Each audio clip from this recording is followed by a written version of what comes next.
Toda una señal en escalón que es la más fácil de implementar desde el punto de vista físico, ¿ok? Y la más popular. Entonces vamos a enfocarnos en esta señal de prueba, ¿no?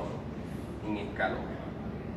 Entonces ese sería en esencia el objetivo de la práctica: visualizar cómo responden los sistemas. Por supuesto vamos a apoyarnos en MATLAB nuevamente, y durante todas las prácticas es lo que vamos a estar haciendo, ¿no? Apoyándonos en esa aplicación. Tenemos la opción móvil, que es bastante, digamos, un poquito más escueta, pero para lo que nosotros pretendemos nos sirve, ¿no? La aplicación web,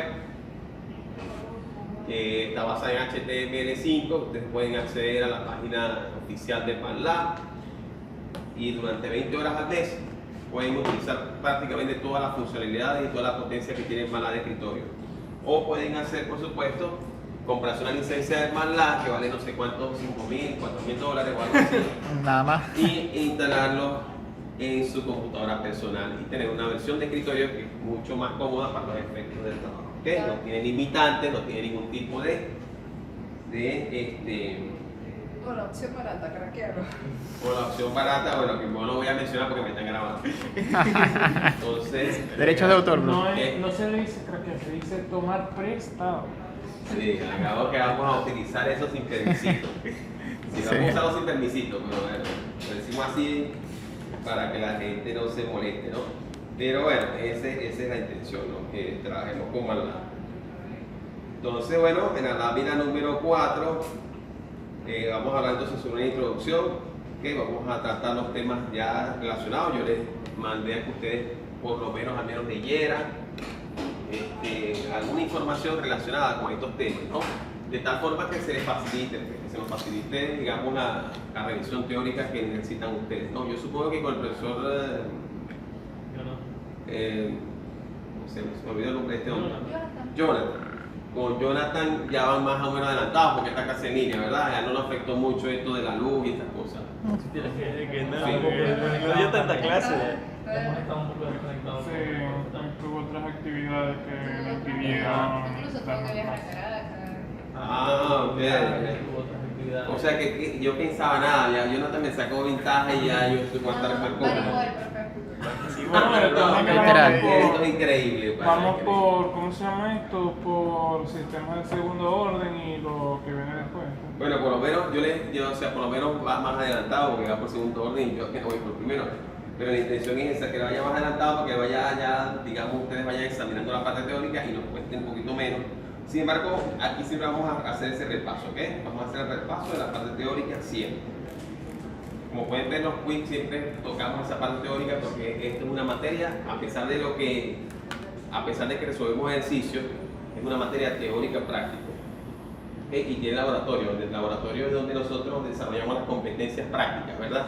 Esa es la intención de los laboratorios. Y además de eso, por supuesto, comprobamos lo que aprendemos en la teoría. Es decir, que lo que vemos en teoría debe ser comprobable, debemos comprobarlo en la parte del laboratorio, ¿no? Para decir, oye, la teoría realmente se cumple, es así, no es mentira, no es, digamos, una falacia. Ok, entonces vamos a dar respuesta a la primera pregunta, ¿ok? Que se ubica en la lámina 4. Vamos a dejar que el bachiller acá, Agustín, lea la respuesta a la pregunta esta. ¿Cuál sería el primer paso para analizar un sistema de control? ¿Cuál sería el primer paso? ¿No? Es importante tener claro esa respuesta. Agustín, te escucho. El primer paso para analizar un sistema de control es obtener un modelo matemático del sistema. En el análisis y diseño de los sistemas de control, debemos tener una base de comparación de funcionamiento de los diversos sistemas de control. Esta base se implementa especificando señales de entrada, de prueba y comparando la respuesta de varios sistemas a estas señales de prueba. Ok, entonces fíjate que ¿qué necesitamos para analizar un sistema de control? ¿Qué es lo primero que necesitamos? Un modelo matemático. Exactamente, obtener su modelo matemático, ¿ok? Podemos obtener la ecuación diferencial y aplicamos la transformada en Laplace y evidentemente eso nos lleva a obtener lo que sería una función de transferencia. Las funciones de transferencia son muy útiles a la hora de esquematizar, ¿verdad? Ya lo sabemos, ¿verdad? A la hora de esquematizar, digamos, a través de un diagrama de bloques son muy útiles, ¿ok? Podemos meter esa información dentro del bloque y queda relacionada la entrada con la salida a través de esa operación matemática que sería, por supuesto, la función de transferencia. Es decir, es algo bastante práctico a la hora de esquematizar las relaciones existentes entre los componentes que valga la redundancia, componen un sistema de control, ¿verdad? Automático en el caso de un sistema de control realimentado. Entonces, por supuesto, tenemos la función de transferencia o el modelo matemático, ¿no? Pero para nosotros obtener información sobre ese sistema, una información que nos permita realizar un análisis, necesitamos ponerlo a prueba. Es decir, cuando ustedes van al médico y tienen un problema, digamos, Dios no quiera que sea así, por supuesto, tiene un problema nervioso, el médico o neurológico, el médico agarra un martillo de goma y, pues, y le acepta un golpe en la rodilla y ustedes, lo que ocurre en ese momento es un acto reflejo, ¿verdad? No sé si les ha pasado alguna vez, a mí me pasó una vez, no me di ni cuenta cuando le metí una patada en la rodilla al doctor, ¿no? Y fue así, eso fue algo rapidísimo, o sea, es algo increíble. Bueno, básicamente eso es lo que hacemos nosotros con esa información. Tenemos la información, tenemos el modelo matemático, tenemos, digamos, la función de transferencia y usamos unas entradas específicas para obtener una respuesta. A esa respuesta es la que nosotros vamos a analizar y nos va a brindar información sobre el estado, digamos, sobre el funcionamiento de la operación en el tiempo de ese sistema, ¿ok? Entonces, por supuesto, hay varias opciones, varias señales de prueba. Son como varios tipos de martillazos. De repente uno más leve, uno más fuerte, o uno te lo da en la cabeza en lugar de darte en la rodilla. En fin, son varias opciones que tenemos, ¿verdad? Y bueno, les repito, la opción que vamos a utilizar nosotros, digamos, para este curso, para esta asignatura, la más común, la que más pueden ver ustedes en los textos universitarios, es la escalón unitario, ¿no? Que en esencia, matemáticamente hablando, de la función de Heaviside. Bueno, vamos a entrar digamos, en ahondar tanto en la parte matemática, pero como ustedes saben, esta materia, a pesar de ser de prometer, pues, una competencia práctica para ustedes, tenemos que, digamos, afrontar muchos desafíos matemáticos. Ya lo han notado, ¿verdad? Sin embargo, lo bueno es que no tenemos que hacerlo todo a pie, podemos usar MATLAB para desarrollar las actividades que estén previstas, ¿no? Y nos da la competencia de que vamos a aprender a programar de algún modo, ¿verdad? Bien, entonces vamos a llevar a Ariana que nos lea la respuesta a la segunda pregunta, que se determinará en esta práctica. Sí. En esta práctica se obtendrán las respuestas en el tiempo de un sistema de primer orden para una entrada escalón. En teoría de control, la entrada de referencia escalón es tan común como el deseo de mover la salida de un sistema de un valor a otro. Se encontrará la ecuación de respuesta en el tiempo para los sistemas de primer orden. Se hará notar el efecto que tiene la ubicación de los polos en la respuesta en el tiempo. Para esto se manejarán diferentes funciones de transferencia. Correcto, fíjate, entonces dice que en esta práctica se obtendrá la respuesta en el tiempo, ¿verdad? Es decir, nosotros sometemos el sistema a una entrada en escalón y vamos a tener una respuesta, ¿no? Un comportamiento en el tiempo, una respuesta, digamos así, transitoria, ¿verdad? Que ya de eso seguramente el profesor Jonathan les ha hablado, ¿verdad? Entonces la respuesta transitoria hay una parte, digamos, permanente. Está dividido en dos partes, una parte dinámica y una parte estacionaria, ¿verdad que sí? Transitoria Ok. permanente. Ya eso seguramente han hablado con el profesor Jonathan, ¿verdad que sí? Entonces, en este caso, pues por supuesto, lo que vamos a partir de lo que nosotros vamos a obtener, que es un modelo matemático, una función de transferencia, matemáticamente hablando, vamos a decirlo así, desde el punto de vista analítico, vamos a excitar este sistema a través de una señal de prueba, que en todos los casos va a ser escalón, ¿ok? Podemos usar otras más también, pero vamos a trabajar con escalón. Fíjate que dice acá que esta señal de prueba es muy común, ¿no? Y básicamente es como que yo abra una válvula, está cerrada y la abra de repente, la deja abierta. Básicamente, físicamente pudieras verlo como algo así, un escalón de caudal. Por ejemplo, yo está la válvula cerrada y de repente la abro. Y fíjate que pasa de 0 a ver un valor en galones por minuto. Básicamente algo así. ¿Ok? Entonces, dice acá, se encontrará que la ecuación de respuesta en el tiempo para los sistemas binarios se hará notar el efecto que tiene la ubicación de los polos de respuesta en el tiempo. Es decir, fíjense una cosa, si yo, por ejemplo, la ubicación de los polos, cuando hablamos de la ubicación de los polos nos trasladamos entonces al plano complejo, ¿verdad? Al plano digamos, sigma, j, omega. ¿Ok? Es aquel plano que nos dice si un sistema es estable o inestable. Todavía no hemos llegado a esos temas, ¿verdad? Pero pudiéramos dar una pequeña explicación. Por ejemplo, si yo tengo, vamos a explicarlo de este modo, ¿no? Fíjense una cosa, ¿no? Si yo tengo, por ejemplo,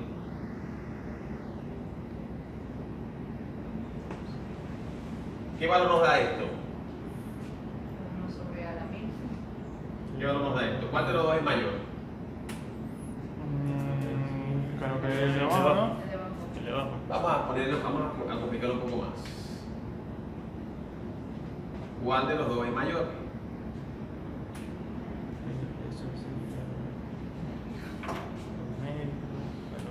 Usen la calculadora para apoyarse en eso, ¿no? Y veamos cuál de los dos es mayor. El de arriba sigue siendo mayor. El de arriba es menor. No, mayor. No, porque perdón, se perdón, ya puedes va. escribirlo como 1 entre a la 1000. Calculen a ver, ¿qué les da primero? ¿Qué les da primero? Cero. 0. El primero les da 0. Sí. ¿Y el segundo? 0,95. 0,25. No, 25. 0,95, ¿verdad? Que es mayor así. Ok, entonces fíjense una cosa.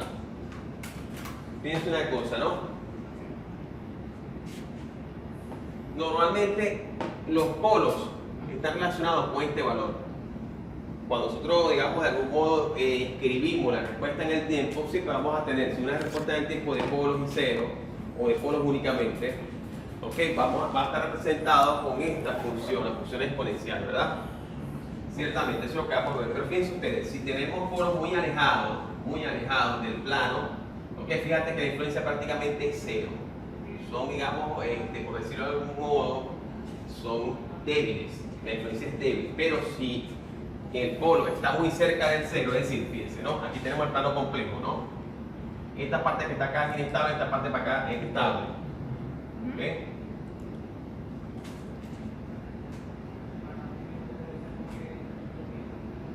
Después vamos a hablar bien de qué se trata esto, ¿no?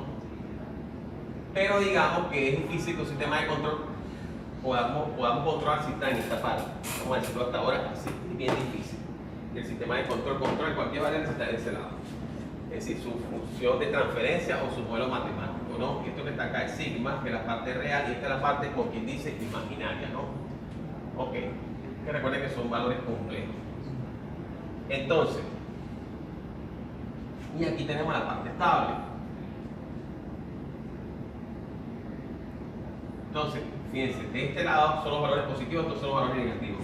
¿Por qué aparecen estos negativos aquí? Porque si estamos hablando de sistemas que son estables, siempre este valor de acá, el exponencial de la respuesta en el tiempo, debe ser un valor negativo. Porque si es positivo va a estar del lado inestable y por supuesto no nos interesa que esté de ese lado. Ahora bien, fíjate, si yo tengo 0,05 sería como que muy pegadito acá, ¿verdad? En cambio, si tengo 1000, estaría mucho más alejado. ¿Ok? Entonces, fíjate, este valor que está acá me hace que el sistema se comporte de una manera que estaría más cercano a la inestabilidad. ¿Ok? Porque está pegadito aquí a 0. En cambio, este, por supuesto, fíjate, está más, fíjate. O sea, fíjate, 1000 nos dio 0. Fíjate que la influencia en este caso aquí es mucho mayor que esta. ¿Ok? En este caso la influencia. Entonces, entre más influencia, más cercano está la parte inestable. ¿Ok? Básicamente es algo así. Entonces, aquí tenemos que el color está en 1000 o en menos 1000 y el otro está en menos 0.05. Ahora, si nosotros agarramos y lo colocamos acá, vamos a ver, ¿no? Le ponemos aquí para poner un valor más 10. Vamos a poner, calculen ese en 10 a ver qué les da.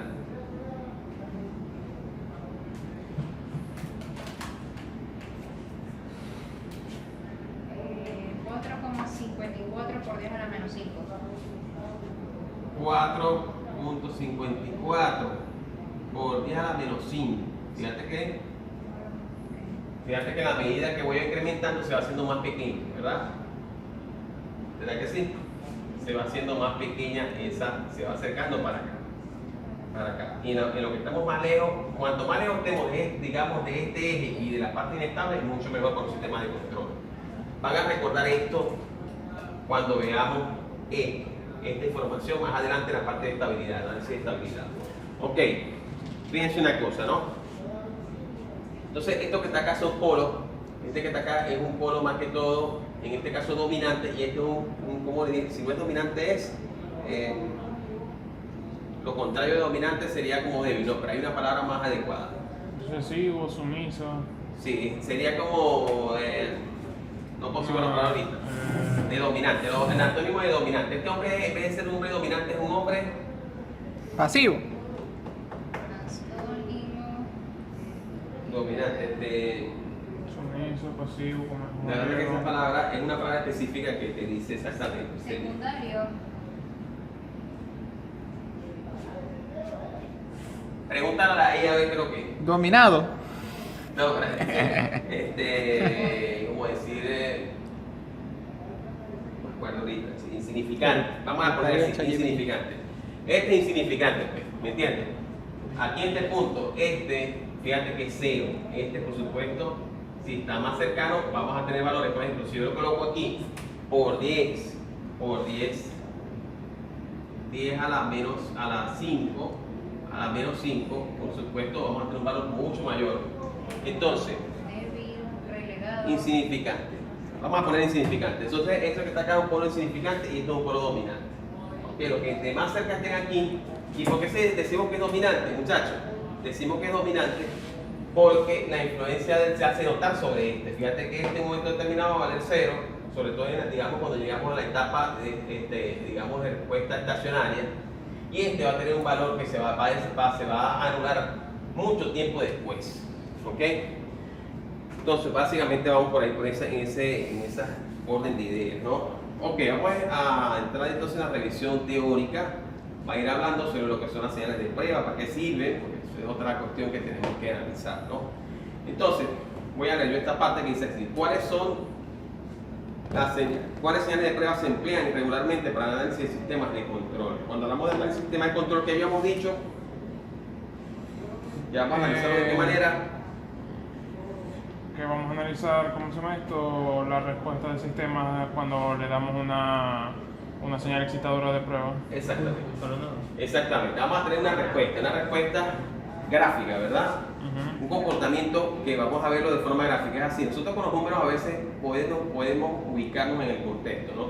Pero digamos, si lo graficamos, pues es más fácil saber. Más fácil visualizar. Visualizar, ok. Entonces, por eso es que nosotros vamos a graficar. Y estas señales de prueba son señales, como quien dice, son funciones gráficas, ¿no? Excitadoras. Entonces, fíjate, tenemos escalón, tenemos rampa, impulso, parábola, entre otros.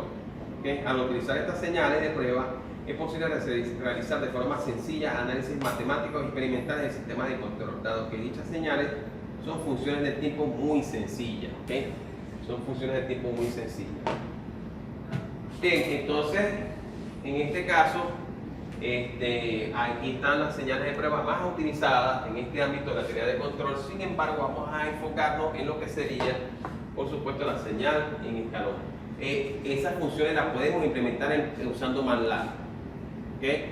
Hay un comando, el comando step de MATLAB te permite a ti implementar esa señal de prueba, ¿okay? Y obtener una respuesta en el tiempo de X sistema, simplemente teniendo qué información, teniendo por supuesto como información, como dato la función de transferencia, ¿no? Que viene del modelo matemático. Ok, la otra pregunta que sigue, en la lámina siguiente, en la 8, sería cuáles de las señales típicas de prueba sería la mejor opción para analizar las características de un sistema. ¿Cuál sería? ¿Cuál de estas señales? Fíjate que tenemos varias, pero ¿cuál sería la mejor? ¿No? Pudiera alguien preguntarse, ¿verdad? Alguien se pudiera preguntar, bueno, ¿cuál sería la mejor? ¿Será que siempre utilizando una señal puede probar cualquier sistema? ¿Okay? No importa, digamos, la naturaleza, digamos, dinámica que tenga. Bueno, vamos a responder esa pregunta, ¿verdad? Dice, por otro lado, si se trata de un sistema que está sujeto a perturbaciones repentinas, una función escalón sería la adecuada en ese caso. Fíjate, un sistema que está sujeto a perturbaciones repentinas. A perturbaciones que llegan y parecen que se quedan allí, ¿ok? Llegan y se quedaron. Llegan a las fiestas sin ser invitadas y se quedaron bebiendo cerveza, se quedaron de Yo estoy aquí y no me importa si me invitaron o no, no me interesa. Hola. ¿Ok?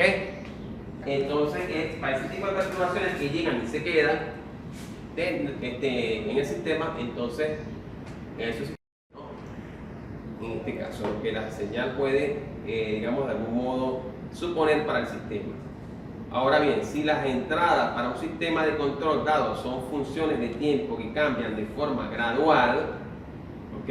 Una función rampa sería una buena opción de probar la respuesta, ¿ok? Para probar la respuesta. Sí. Vamos a suponer que comienza a llegar la perturbación y comienza como que incrementarse poco a poco, poco a poco, poco a poco. O de repente el tanque de combustible de una nave espacial, o mejor dicho, de un transbordador, para no irnos tan a la fantasía, se empieza a vaciar, ¿verdad? En la medida que está operando el vehículo, por así decirlo, eso comienza como que a bajar, ¿no? Entonces fíjate que gradualmente tienes como una especie de perturbación, ¿verdad? Ok, entonces en ese caso pues la rampa sería la mejor opción, ok. Bien, ahora por otro lado, si se trata de un sistema que está así sujeto a perturbaciones repentinas, una función escalón, aunque ya lo habíamos dicho,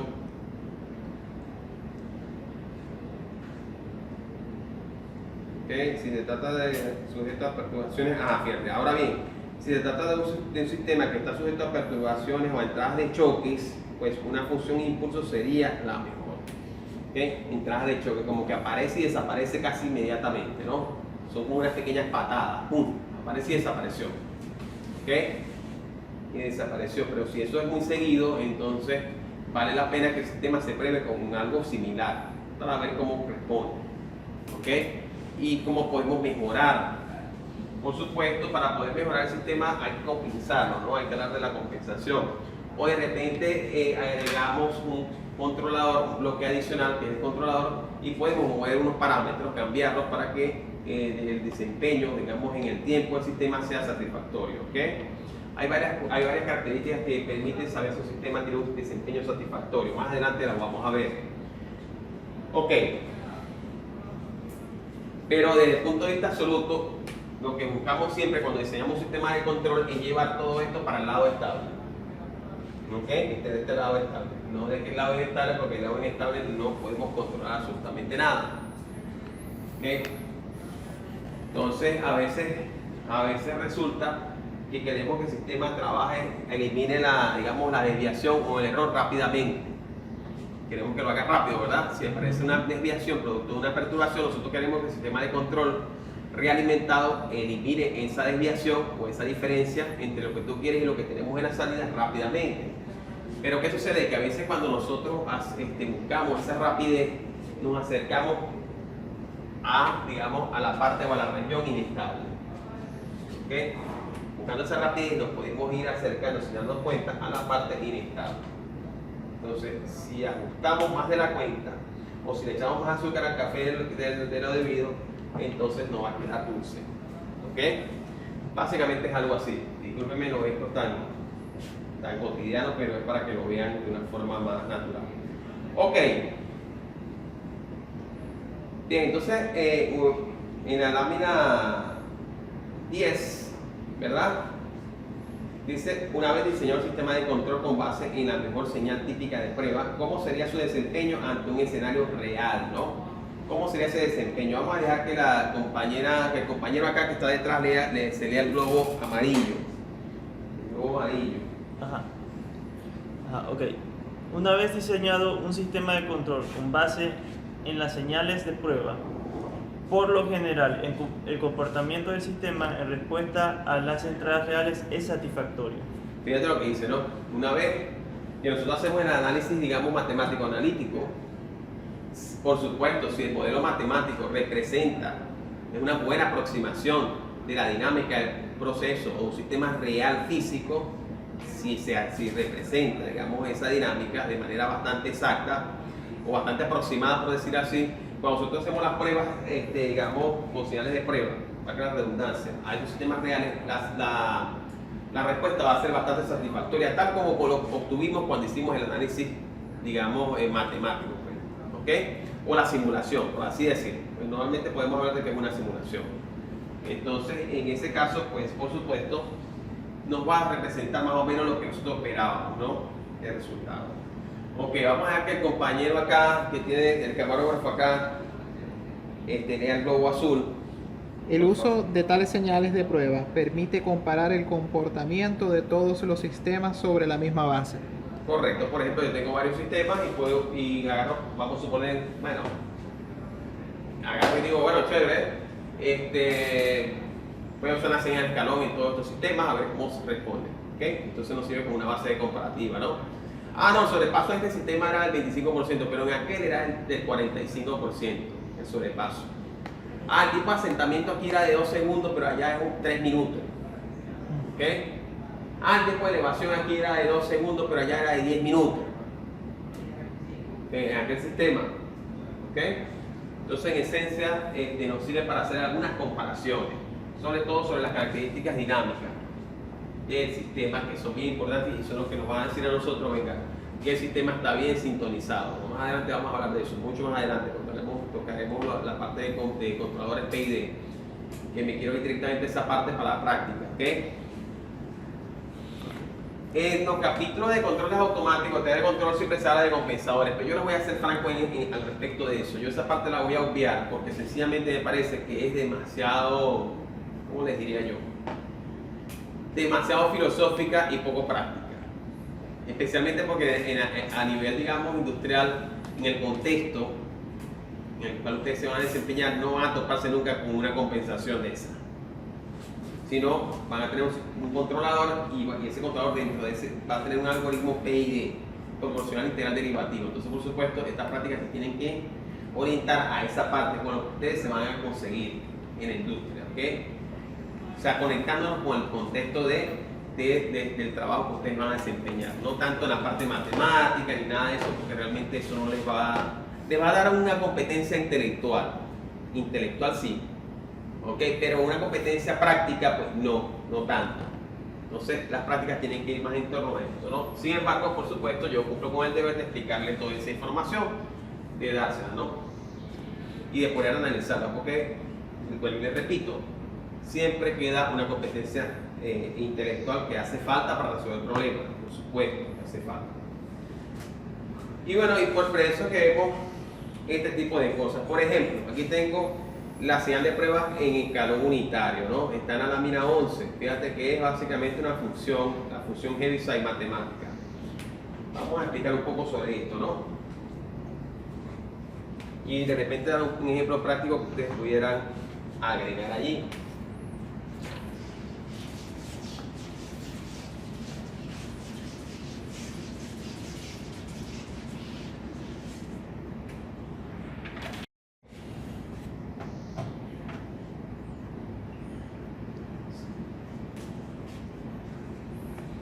Entonces, fíjate, normalmente se denota esta función escalón a efectos matemáticos, se denota con la letra griega mu, ¿ok?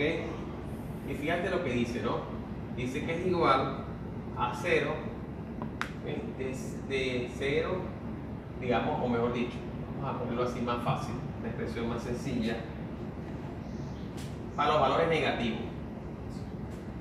Desde menos infinito hasta un valor infinitesimal antes de tocar a 0. Fíjate que está abierto, ¿ves? Está abierto aquí. Entonces 0 no está incluido. ¿Ok?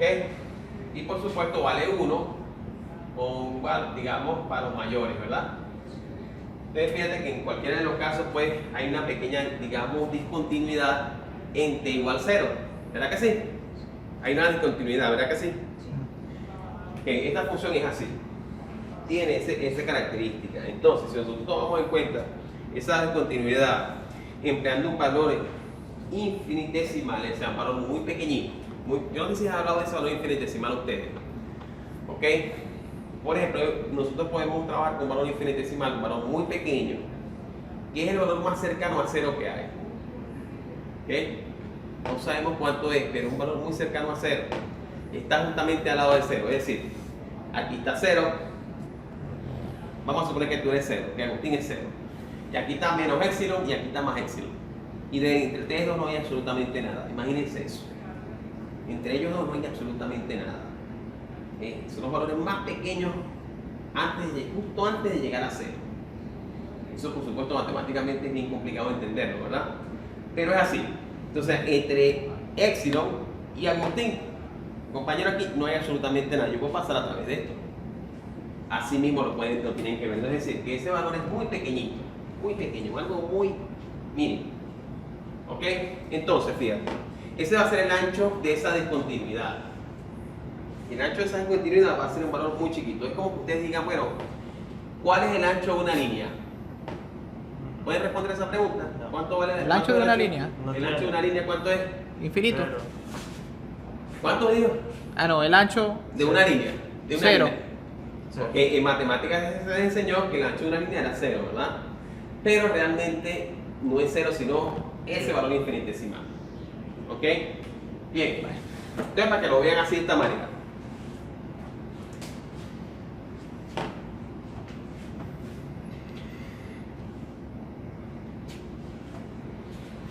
Fíjate, vamos a dibujar esto aquí.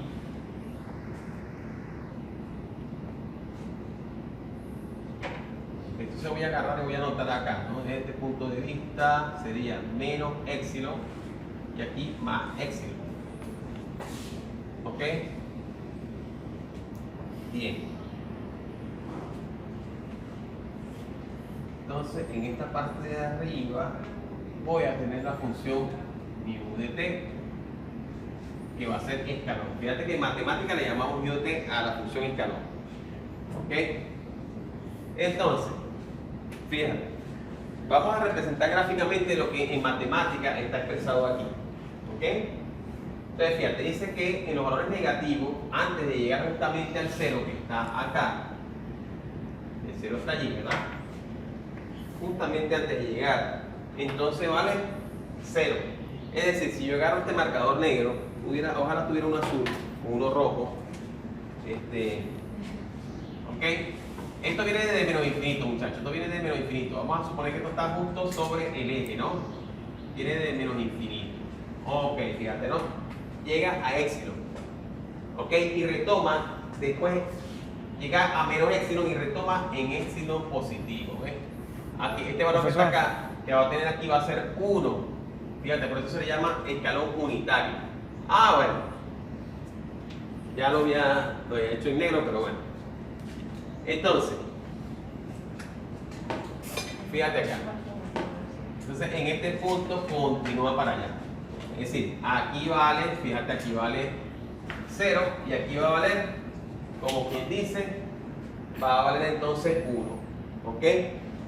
Fíjate, entonces aquí en este punto hay una discontinuidad de menos epsilon a epsilon, hay una discontinuidad. ¿Ok? Así es como funciona esto. O sea, tú abres. Ahora, en la práctica, esa discontinuidad no existe. Esto es en términos matemáticos. Pero en la práctica, la discontinuidad como tal no existe. Entonces, yo pudiera decir, bueno, vamos a ver si usted me responde esta pregunta sencilla. ¿Cuánto vale epsilon? ¿Cuánto vale, digamos, mu de 0? ¿Cuánto vale? Si nos dejamos llevar más bien por lo, digamos, por lo que tiene que ver con en la práctica. ¿Cuánto vale mu de 0 ahí? Considerando lo que tengo acá, por supuesto. ¿Cuánto vale? Mu de 0, 0. No, yo veo así. Pero ¿dónde ¿Cuánto está? vale? Pero ya va, es que ahí no está mu, profe. Mu está en el eje de las y es 1. No, va a valer la mitad No, de la fíjate, distancia. la línea roja es mu. Ah, bueno, Es entonces. el escalón. Entonces, eso es 0. constante, no Pero- va a haber ninguna alteración. Pero ya va, profe. No, Ah. Hay algo que no entiendo. Fíjate que esta Aquí una función línea. depende del tiempo, ¿ves? Depende del tiempo, de hecho, aquí está, fíjate los valores del tiempo, ¿no? Ujú. Ahora bien, yo les digo, yo quiero evaluar esto en 0. Si lo evalúo en cualquier valor, fíjate, si lo evalúo en cualquier valor menor a 0, pues evidentemente me va a dar como resultado.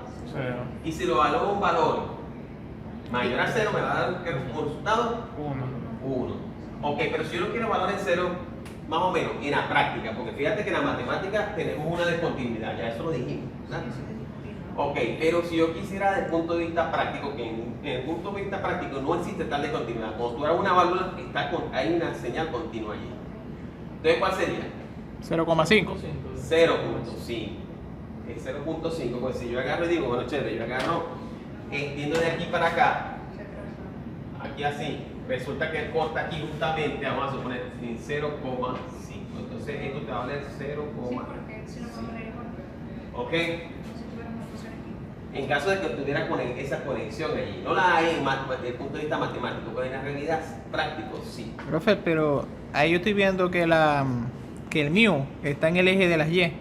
Entonces, si se coloca mu, o sea, si se evalúa, eso es como si estuviese evaluando una función o simplemente tiene que ser así, porque Como si si estuviera tomando una función igualito. Es una función que tiene este comportamiento. Es decir, para valores negativos, excluyendo al 0, va a valer 0. Y para valores positivos, excluyendo al 0, va a valer 1. ¿Entiendes? Ahora, si yo quiero evaluarle en 0, ya nosotros habíamos dicho, bueno, el 0 no sabemos porque hay una discontinuidad. ¿Ok? Bien, pero en el punto de vista práctico, cuando tú eres una válvula, sí hay esa continuidad. ¿Entiendes? Entonces, esa es la pregunta que yo les hago. ¿Cuánto valdría entonces en el caso de que yo quisiera evaluar mu de t no en los menores a 0, no en los mayores a 0, sino justamente en t igual 0? ¿Cuánto vale? Pértale, bro.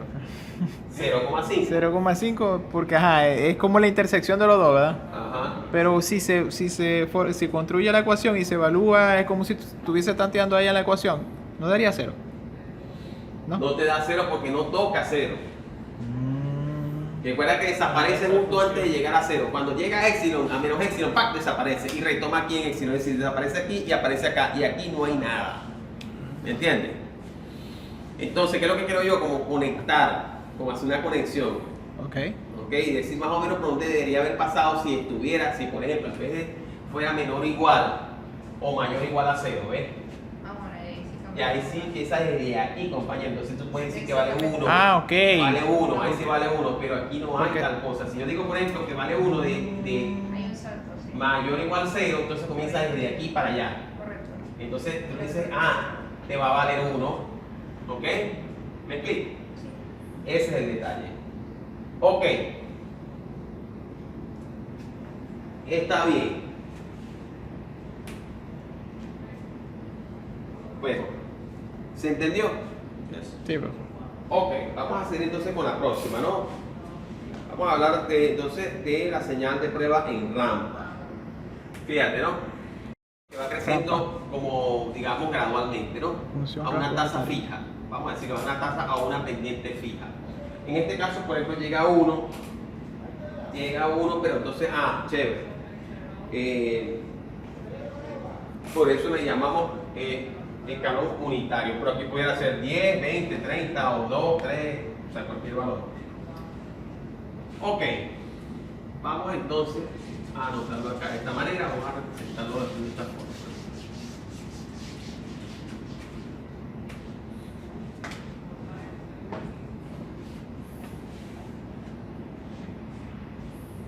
Entonces fíjate, rampa se define así, R de T es igual 0, va a valer 0, y vale 0 para los valores menores, ¿ok? Para T menor a 0, y vale T, fíjate, vale T para T mayor a 0. Mayor o igual. Mayor o igual, correcto, mayor o igual. Fíjate que ahí sí está mayor e igual, ¿ok? Ahí está el mayor o igual. Entonces, bueno, aquí, ¿cómo lo representamos? Fíjate que vale 0. Sí. Vamos para acá.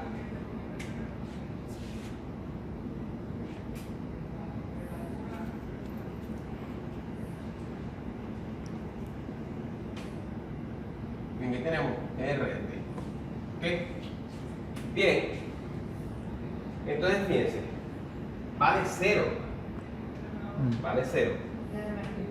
A los valores negativos, es decir, llega hasta aquí. Aquí vamos a suponer que está menos epsilon, pero no lo vamos a representar como en el caso anterior, sino que simplemente llevamos la línea azul hasta aquí. No atravesamos el eje, ¿no? No dejamos. En matemática también se utiliza lo de la ley de huecos y...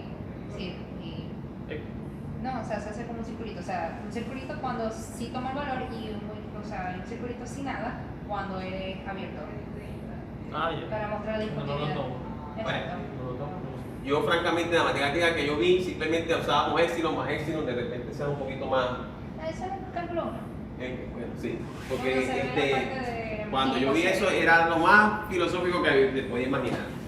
Ok, entonces, pero en todo caso, pues aquí ya ustedes saben que está menos epsilon ahí, ¿no? Ahora bien, entonces fíjate que es como, fíjate que ¿cuánto vale la pendiente de esta función, verdad? ¿Cuánto vale la pendiente? Fíjate que vale 0 a partir de los valores negativos, de menos infinito hacia acá, hacia 0 excluyendo. Ok, pero vale entonces ¿qué? Hay 45 grados. Exactamente, es una función Vale. afín, ¿verdad? Entonces aquí va a ser, vamos a suponer que esto aquí vale 1,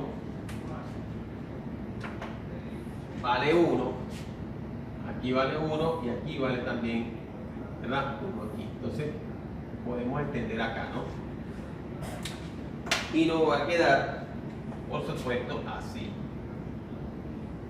Así, ¿eh?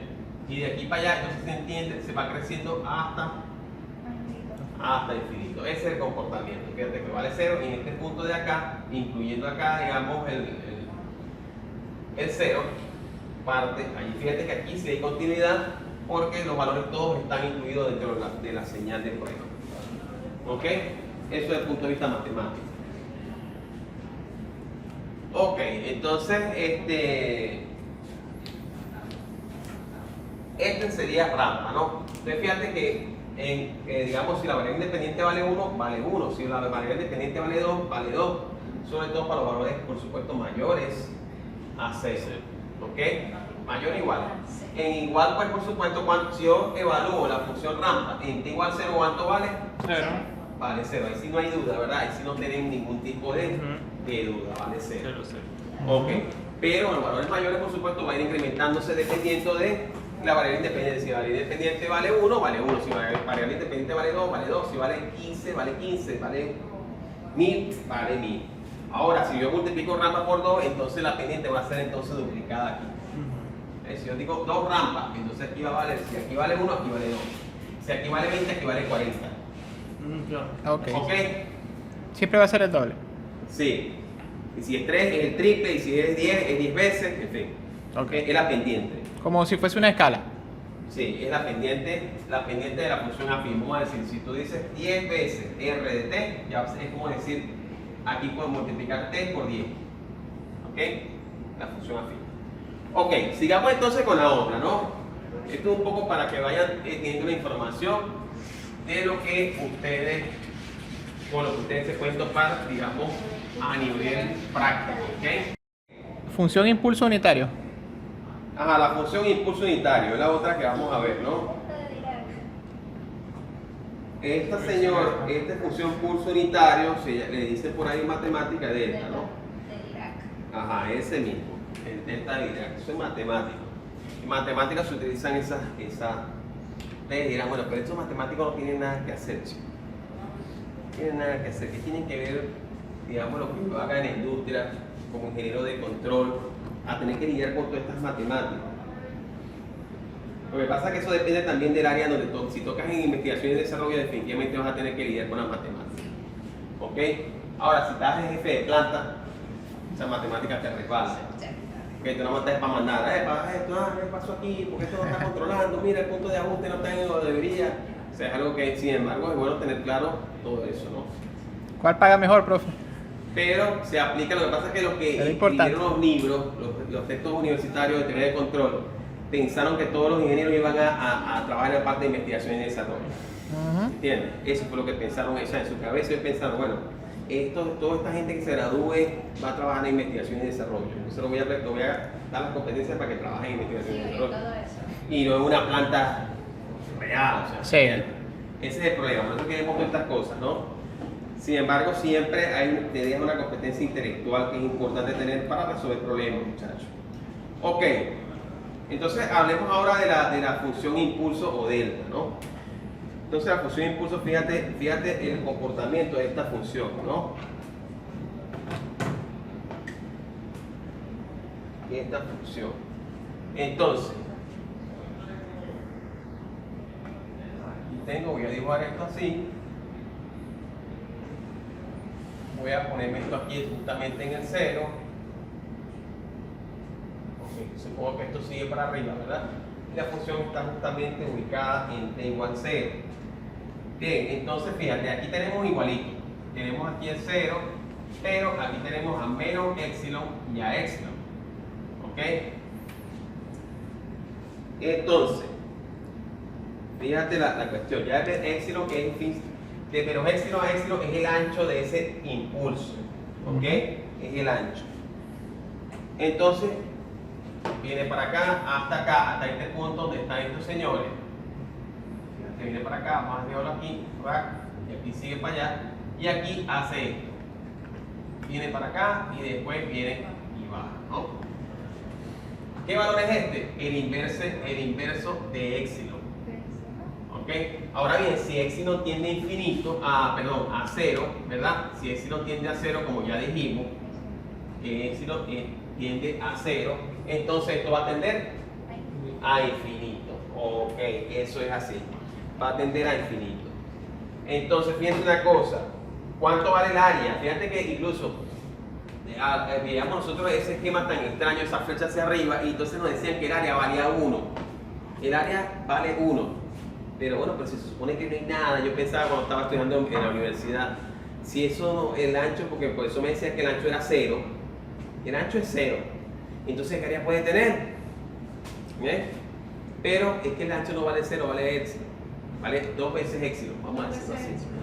Entonces el ancho no es 0, sino epsilon. Entonces esa es la cuestión que por eso no entendía en unas clases cuando algunos profesores daban eso y ellos mismos no entendían muy bien de qué iba la cosa. Entonces no, el ancho es 0, entonces pero el área vale 1. Ya va, ¿cuál área? Yo no veo, yo lo que veo es una flecha. ¿Qué área puede haber ahí? Nada, ninguna área, pero sí la hay. Porque el comportamiento real es este.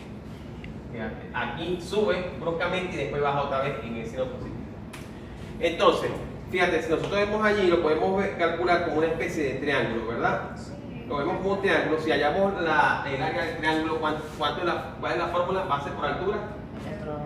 Ajá, entonces la base por altura, entonces la base, fíjate, la base viene siendo 2 epsilon, ¿verdad? O la altura que es 1 sobre epsilon, sobre 2.